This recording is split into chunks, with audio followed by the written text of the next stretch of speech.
Vai! Sabia que eu ia acabar com ele.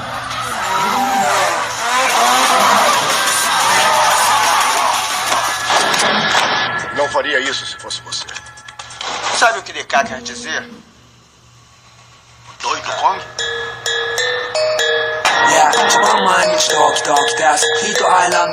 Você sabia que um dos atores de Velozes e Furiosos, Desafio em Tóquio, abandonou Hollywood para abrir uma livraria e que outro virou dono de restaurante? Mas espera, isso não é nada comparado ao segredo sombrio que envolve a Yakuza real por trás das câmeras. Fique até o final, porque o que vou revelar sobre o ator número 1 vai te deixar sem palavras. Era 2006. O mundo ainda não tinha smartphones em todo o bolso. As pessoas compravam DVDs piratas na feira e o cinema estava prestes a receber uma revolução sobre 4 rodas.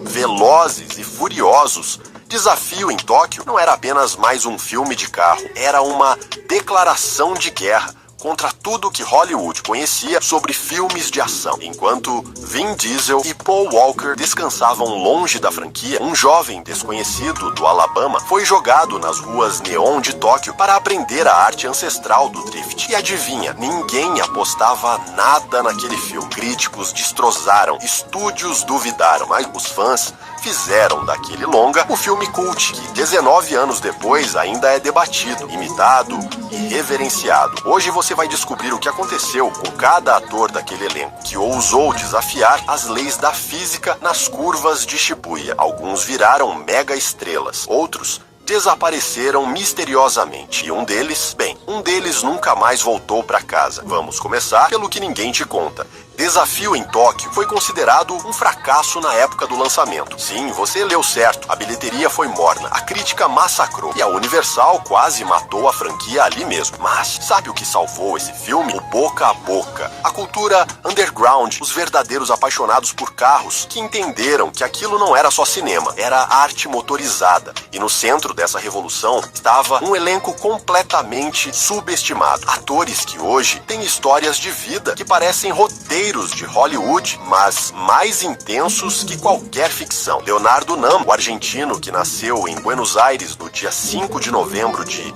1979, mas que o mundo conheceu como Morimoto, brutamontes do bando de DK. Poucos sabem, mas Leonardo não tinha experiência nenhuma com carros de corrida antes do filme. Ele teve que aprender do zero, não apenas a dirigir, mas a parecer ameaçador, enquanto acelerava em ruas fechadas de Tóquio às 3 da manhã. O papel de Morimoto era simples na superfície, ser o capanga agressivo, o cara que não pensa duas vezes antes de partir para cima de Chan. Mas por trás daquele personagem havia algo muito mais profundo. Leonardo trouxe suas raízes sul-americanas e coreanas para criar um antagonista que representava lealdade cega, aquela que te faz seguir um líder mesmo quando você sabe que o caminho pode ser perigoso. E olha que curioso, Leonardo continuou sua carreira trilhando caminhos completamente inesperados. Apareceu em Westworld, uma das séries mais cerebrais da HBO. Participou de A Ele Não Está Tão Afim de Você, aquela comédia romântica que todas as suas amigas viram 1000 vezes. O cara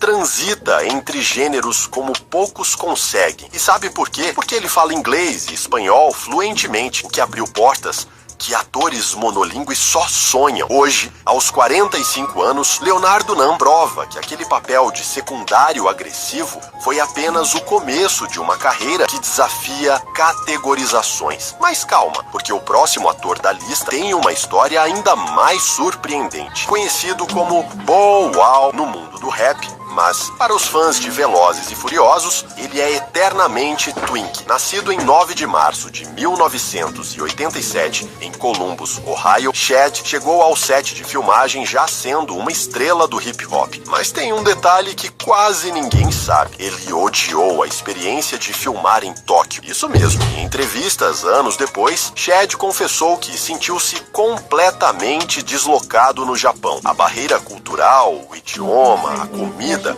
tudo era alien para um garoto de Ohio acostumado com o ritmo americano. Mas sabe o que ele fez? Transformou esse desconforto no combustível perfeito para criar o Twink, aquele personagem que está sempre tentando se virar, sempre negociando, sempre encontrando brechas no sistema. Twink não era só o alívio cômico, ele era o facilitador, o cara que sabia onde conseguir peças, onde rolar as melhores corridas, quem evitar e quem procurar. Sem Twink, Sean jamais teria entrado no submundo do drift de Tóquio. E a carreira de Chad após o filme, bem, ele continuou no rap, lançou álbuns, fez turnês, mas nunca mais alcançou o mesmo sucesso que teve no início dos anos 2000. Ele virou uma espécie de cápsula do tempo ambulante, representando aquela era dourada do hip hop teen que dominou a MTV. Hoje, aos 38 anos, Chad Moss divide opiniões. Alguns o veem como lenda, outros como alguém que não soube evoluir. Mas uma coisa é inegável, Twink continua sendo um dos personagens mais carismáticos da franquia. Agora, vamos falar do homem que todos amavam odiar, Brian T., o ator japonês-americano, nascido em 15 de março de 1977 em Okinawa, Japão, que deu vida ao temível DK, Drift King. Mas aqui está o que poucos sabem. Brian não sabia fazer drift antes do filme. Na verdade, ele mal sabia dirigir câmbio manual. A produção teve que contratar instrutores de drift profissionais para ensinar Brian durante 3 meses antes das filmagens começarem. E mesmo assim,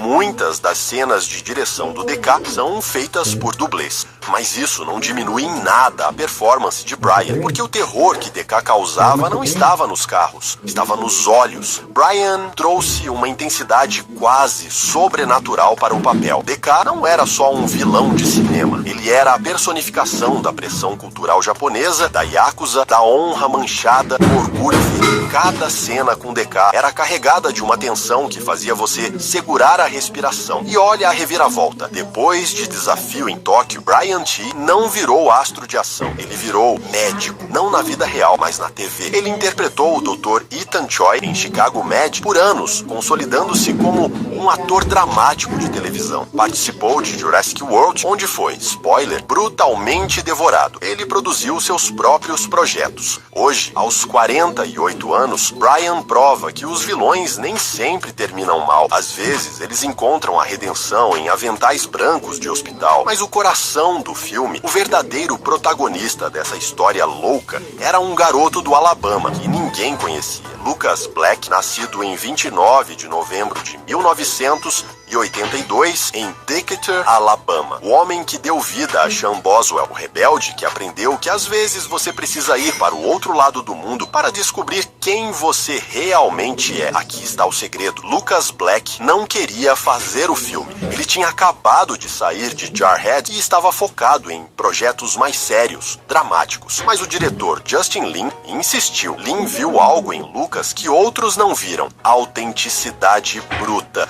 Lucas não era um ator polido de Los Angeles. Ele tinha sotaque sulista, jeito simplório, uma honestidade no olhar que não pode ser ensinada em aulas de interpretação. E essa escolha salvou o filme. Sean Boswell não era o herói típico de Hollywood. Ele perdia mais do que ganhava. Cometia erros estúpidos, mas crescia. E Lucas entregou isso com uma vulnerabilidade que fez gerações inteiras de fãs se identificarem. Mas aqui está a parte triste. Depois de Desafio em Tóquio, Lucas Black praticamente desapareceu de Hollywood. Ele fez NCIS, New Orleans, por alguns anos, mas eventualmente saiu da série. Por quê? Porque Lucas escolheu sua família e sua paz acima da fama. Hoje, aos 42 anos, Lucas Black tem um canal no YouTube sobre pesca. Sim, pesca. Ele mora no Alabama, longe dos holofotes, e parece genuinamente feliz. E talvez essa seja a maior lição que Desafio em Tóquio nos ensinou. Às vezes, vencer não significa chegar ao topo, significa encontrar seu próprio caminho. Atenção, antes de continuarmos, eu quero que você escreva Drift nos comentários abaixo. Assim, saberemos que você é realmente realmente fã dessa era dourada do cinema de ação. Agora vamos continuar. Agora vamos falar dos atores, que tiveram participações menores, mas que carregam histórias que Hollywood nunca vai te contar. Nick Griffin, a atriz, nascida em 16 de abril de 1978 em Vicksburg, Mississippi, que interpretou Cindy, aquela garota que aparece na cena inicial e que basicamente causa todo o caos que leva Sean até o Japão. Lembra dela? Cabelo loiro, ar de bad girl, provocando uma corrida ilegal que termina em destruição. Pois bem, Nick teve seus 15 minutos de fama em Hollywood. Apareceu em The O.C., fez Os Duques de Hazzard, alguns filmes B, mas nunca decolou de verdade. E sabe o que ela fez? Algo que nenhum ator de Hollywood tem coragem de fazer. Desistiu. Nick Griffin abriu uma livraria na Carolina do Norte. Uma livraria de verdade, com livros físicos, café, eventos literários. Ela trocou os sets de filmagem por estantes de madeira. E segundo relatos, ela é genuinamente feliz. Talvez porque ela entendeu que ser famoso não é sinônimo de ser realizado. Hoje, aos 47 anos, Nick representa uma escolha radical: largar o sonho de Hollywood para viver uma vida comum. E olha, tem algo de profundamente bonito nisso. Sonny Chiba, o lendário mestre de artes marciais, nascido em 22 de janeiro de 1939, em Fukuoka, Japão, que interpretou o temível Sr. Kamata, o chefe da Yakuza, que controlava tudo nos bastidores. Mas aqui está o que te arrepia. Sonny Chiba não estava atuando. Ele era a autoridade encarnada. Sonny era uma lenda viva do cinema de ação japonês, ídolo de Quentin Tarantino, que o colocou em Kill Bill, fundador de sua própria escola de karatê. Quando Sonny Chiba entrava em cena, até os atores principais tremiam. E a história fica mais trágica. Sonny Chiba morreu em 19 de agosto de 2021, aos 82 anos. Vítima de complicações da Covid-19. O mundo perdeu um titã, mas seu legado permanece imortal em cada soco, cada olhar penetrante, cada cena onde ele mostrava que presença não se ensina. Se tem Linda Boyd, a atriz canadense, nascida em 28 de janeiro de 1965 em Vancouver, que interpretou a Sra. Boswell, a mãe de Sean. Ela tem apenas uma cena no filme, mas que cena!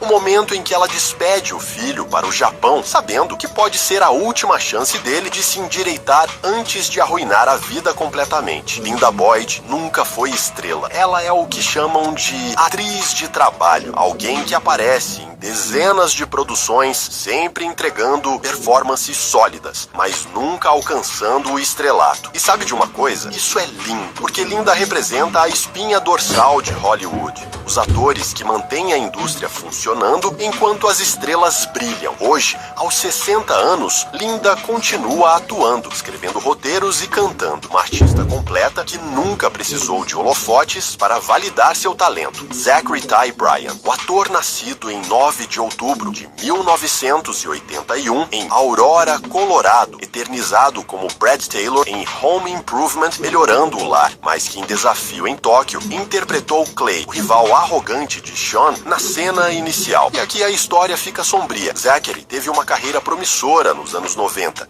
Mas após os 2000, as coisas desandaram. Ele se afastou da atuação, tentou negócios próprios e em 2020 foi preso por violência doméstica. A queda foi tão rápida quanto brutal. Hoje, aos 43 anos, Zachary Ty Bryan é um lembrete doloroso de que fama na juventude nem sempre prepara você para a vida adulta. Keiko Kitagawa, a atriz japonesa nascida em 22 de agosto de 1986 em Kobe, Japão, que interpretou Reiko, aquela amiga fofa e otimista do grupo. Keiko era modelo antes de ser atriz, e sua carreira no Japão explodiu após o filme. Ela estrelou Paradise Kiss, Dear Friends, e se tornou uma das atrizes mais queridas do Japão. Diferente dos colegas ocidentais, Keiko soube surfar a onda do filme para construir uma carreira sólida em seu país natal. Natal. Hoje, aos 39 anos, Keiko prova que nem todo sucesso precisa ser internacional. Às vezes, brilhar em casa é mais que suficiente. Se você está curtindo essas histórias que ninguém te conta sobre os bastidores de Hollywood, clique no botão de like agora e se inscreva no canal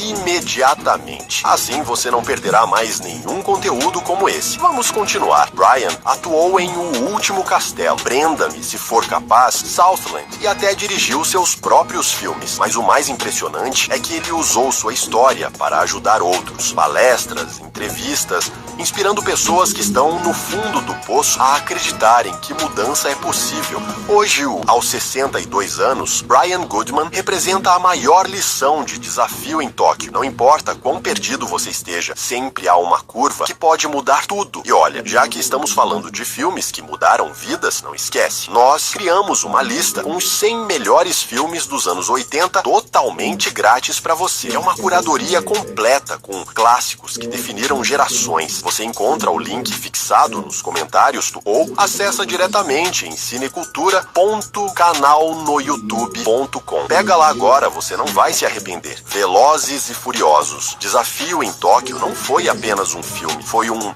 manifesto sobre encontrar seu lugar no mundo, sobre respeitar culturas diferentes, sobre mentores que mudam vidas e sobre a arte de transformar derrotas em vitórias. 19 anos depois, esse filme continua sendo o patinho feio da franquia. Críticos ainda torcem o nariz, mas os fãs de verdade, esses, sabem que Desafio em Tóquio é o coração pulsante de tudo que Velozes e Furiosos se tornou. Alguns atores viraram estrelas, outros desapareceram.